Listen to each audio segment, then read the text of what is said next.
Chair, ladies and gentlemen. It's my pleasure to sharing some research results this morning. And my topic is pre-warning system for large-scale landslide. But my landslide are focused on the rainfall triggering landslide. Okay.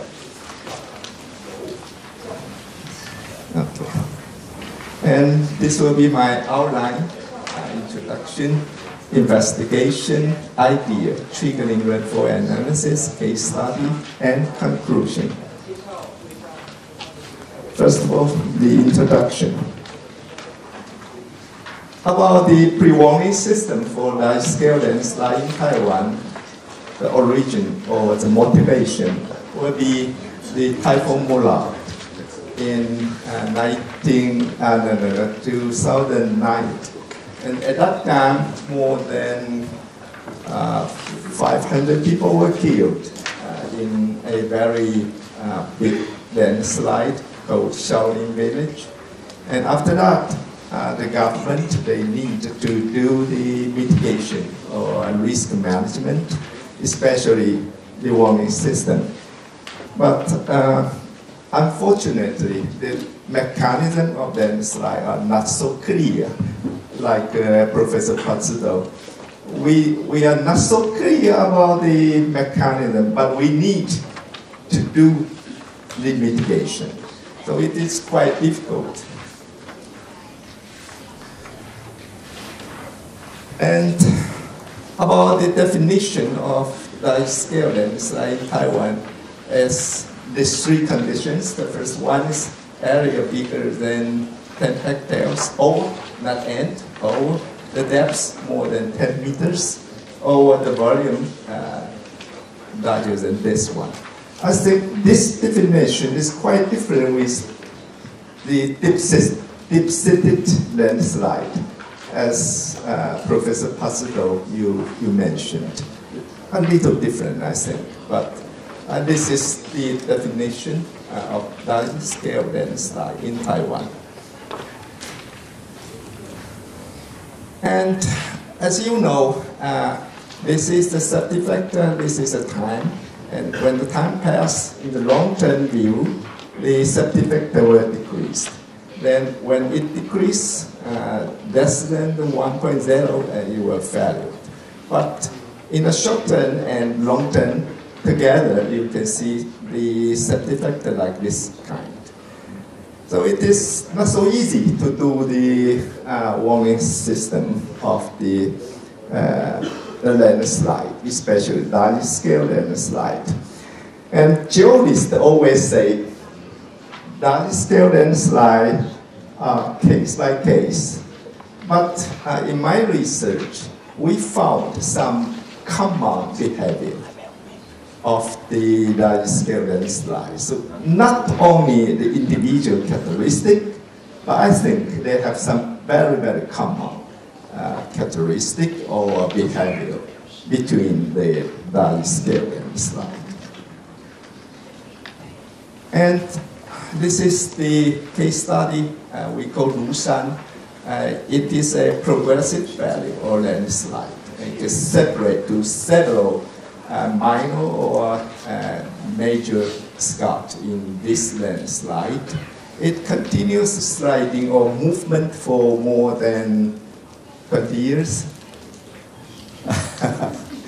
Professor Lin, he is expert here, maybe more than 20 years, I think. It still moved. But another kind is this kind, sudden failure, like this one.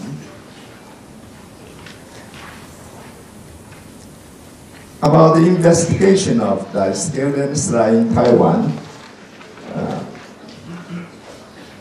almost 9 years ago, we start, after Typhoon Mola, we start this investigation. Professor Lin Qingwei, he is the expert of this. We used LiDAR image processing, field investigation, and we found the landslide morphology, like this one, to find out where have the very similar landslide location as Shaolin Village. And this is the result. We have 2 stages of field investigation, and totally more than 1,200 potential sites were investigated and were defined. So it's a huge amount, 1,200 potential large-scale landslide investigated. And during these sites, they have 113 sites were nearby the village, which means it is very dangerous in high risk. And now we focus on these to do the pre-warning system and some risk management. Okay, about the idea of pre-warning system.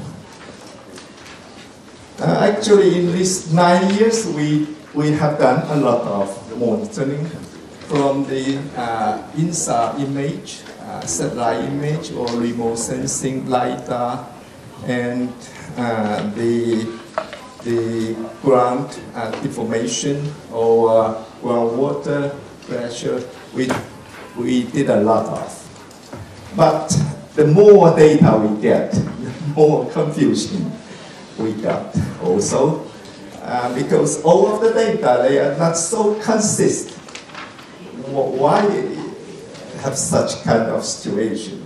Because we are not so clear. We are not so understanding about the mechanism or the triggering factor of the landslide. So we got a lot of data, but we have a more and more confusion. And as I mentioned, we have more than 1,000 large-scale landslide have to do the monitoring. And it is the national-wide pre-warning system of large-scale landslide. So we decide to use the rainfall data as a major warning index. But the deformation, ground deformation, and groundwater data are the auxiliary warning index. We use these to modify the threshold of the rainfall triggering data. We are not using this deformation and groundwater data as a major warning index, but we use rainfall because this is more easy to operate. But only this will be dangerous. So we also use the ground deformation data and groundwater data as a auxiliary warning index. We use both of them and use this to modify the rainfall threshold of warning system. So about the rainfall data, this is the hydrograph, this accumulation of rainfall. X is the time, and Y is the rainfall intensity, and this is accumulation rainfall. And here is the timing. The 6 is the timing of Shaolin Village, which means the occurrence of large-scale landslide.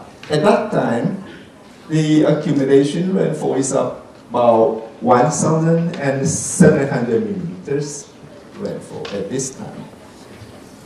And this is the rainfall peak. It's almost about 12 hours after rainfall peak. Then the landslide occurred. In Japan, they have a very similar condition. This is the accumulation curve of rainfall. This is the intensity, this is time, and the white point is the timing of landslide. It is also a large-scale landslide. The minimum rainfall is about 800 millimeters in Japan. So this is quite similar to Taiwan's condition. We are almost 1,000. I will speak after. So we make a workflow for the pre-warning system for LSL. First of all, we have to pick up the landslide location. Then we have to confirm the occurrence time. This is very important. You have to understand the location and the occurrence time, because the time, if you can understand the occurrence time, then you can calculate the rainfall more precisely. Then we use two kinds of methods to do the rainfall data analysis. The one is time series analysis. Another one, we use the dimensionless analysis.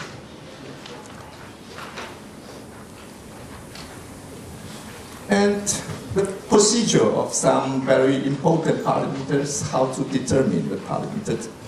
First one is location of LSL.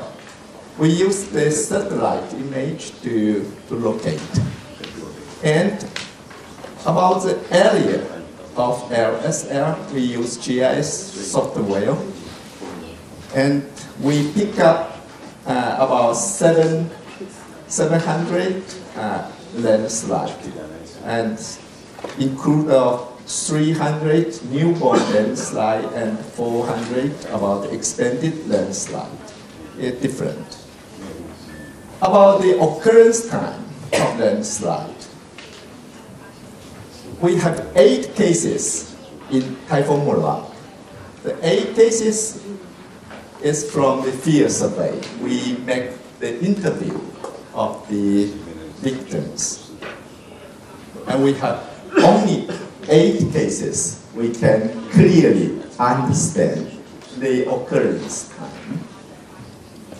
And we used the seismic record to retrieve from the seismic record. We got 20 cases. So totally we have 28 cases. We can very clearly understand the triggering time and the occurrence time of landslide. And in these 20 cases, 14 cases is in Typhoon Morak, and 6 cases is from another typhoon. Okay. Now I would like to show how to do the triggering rainfall analysis. We use the Typhoon Morak's data, the 20 data about the newborn landslide, and 20 cases is the enlarged event. And you can see it can separate to 2 groups very clearly. In Japan, the minimum of the accumulation rainfall is about 800. In Taiwan, it's almost the same. Almost the same. But in another group, it is in large cases, it's only from 300 meters to 500 meters in this group. Only from 300 to about 500. Okay. And this range is quite similar to the debris flow rainfall range.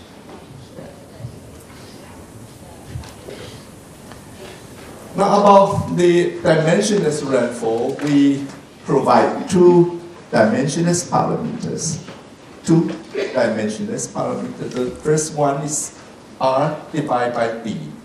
R means the accumulated rainfall of LSL when it occurs.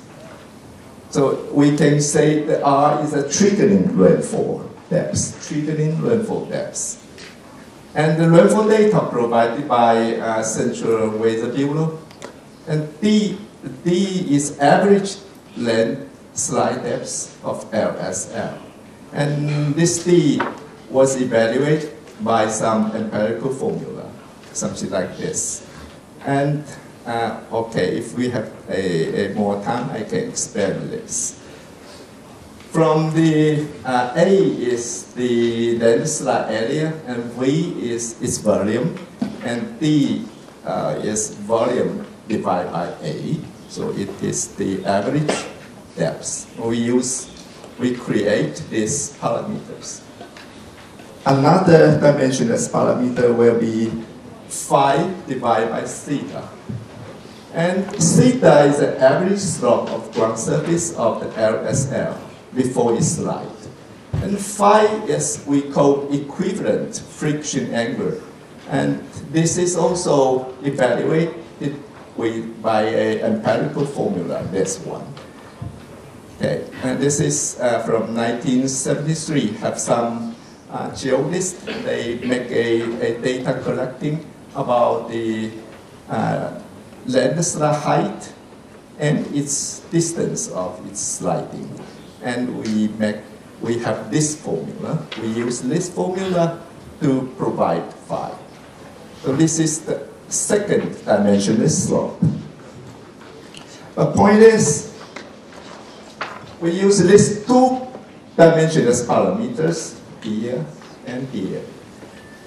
And we put all of the data, 28 data.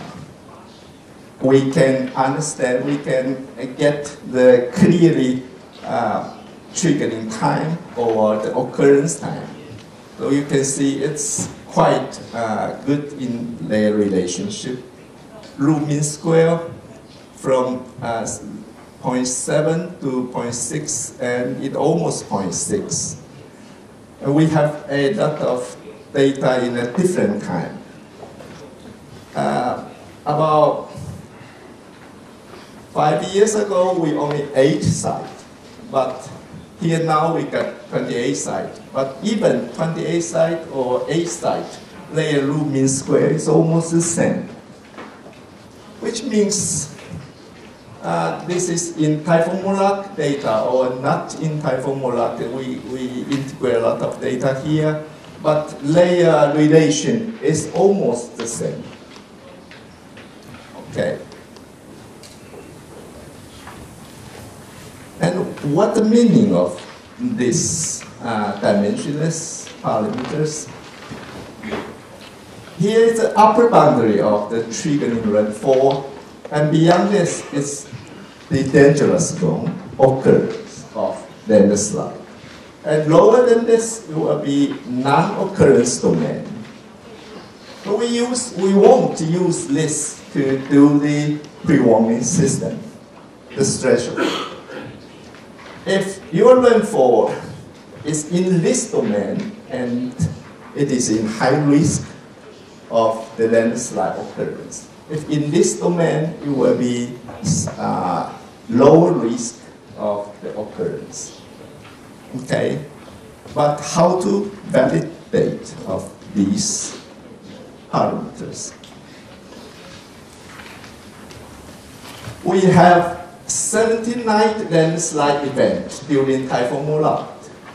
These data were used, but we don't know its exact timing of triggering or of occurrence. We only know it slide, but we don't know the timing. So we used, instead of triggering rainfall, we used total rainfall in this 1979 event. And we put on this figure. We can find only one point is lower than is only one point in non-occurrence domain. All of them, most of them are in the occurrence domain. Of course, we have another group of data. We have 153 potential landslide. But in Typhon-Molac, there is no slide. So we use this 153 potential landslide were used as a non-occurrence. And we also put it here. Only 7 points go into the occurrence area. So it makes me very happy, and maybe we can use this A and B line as a pre-warning systems index. So we put it together, and something like this. The red one is occurrence, and the blue one is non-occurrence. Only the black one we can have a very exactly triggering coming and rainfall. So it is, I'm satisfied by this, but maybe more data will induce more uncertainty. I don't know, but till now it seems okay. Application. Here's a landslide, potential landslide in Taitung. Here's a village here. And we do a lot of drilling, and we have to do some field investigation, found some major crack or some minor crack. And we use this code to build up a geological model like this. We have 4 core drill. And we want to do some simulation, so we build up a simulation model, of course, based on the geological model, something like this one. And we set 4 sliding surface, slip surface like this one, 2, and number 3. And this is according to the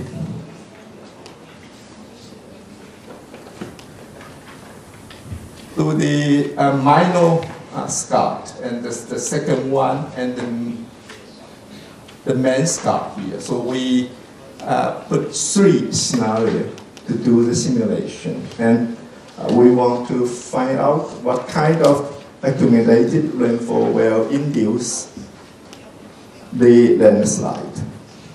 The first one slide is a small scale, then it's middle scale, then it's this is related to the main scarp. Okay, the first case, when the rainfall, the total rainfall bigger than 1,900, and the safety factor will less than 1.0, which means here maybe a landslide occur here. And the accumulated rainfall is about 1,900. Another case, if we simulate the second sliding surface, then the rainfall will be up to 2,400 millimeters here.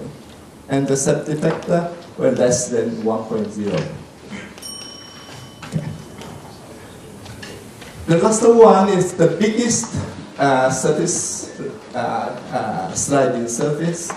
Then its rainfall will increase to more than 3,000 millimeters. This is the simulation result. From 1,000 to almost 3,000. I would like to compare with the dimensionless analysis and simulation analysis. This is a numeric simulation. If sliding surface 1, its triggering rainfall will be 1,900. But if we use dimensionless rainfall analysis, it will be 1,800. Quite similar. Okay. But actually, in the real situation, from 1998 till now, this is the maximum rainfall of this site. Only here is a very close to the surface one, but all of them are smaller than the triggering rainfall. So there is no landslide during 1998 till 2007. So I need more field data to do the validation. Okay, about conclusion. The LSL induced by Typhoon Morak was the origin of the study of pre-warning system. In nationwide pre-warning system, the most operational index is rainfall data, but groundwater and deformation data will be used as auxiliary data to modify the threshold of triggering rainfall. By time series analysis, the 800 is the lower minimum requirement of the landslide. But I think it will be changed in future. I don't know when the data become more, and maybe it will be modified. But by dimensionless analysis, there is a very good relation, and this relation could be applied for a LSL potential LSL site or nationwide pre-warning threshold. Thank you. This is my presentation.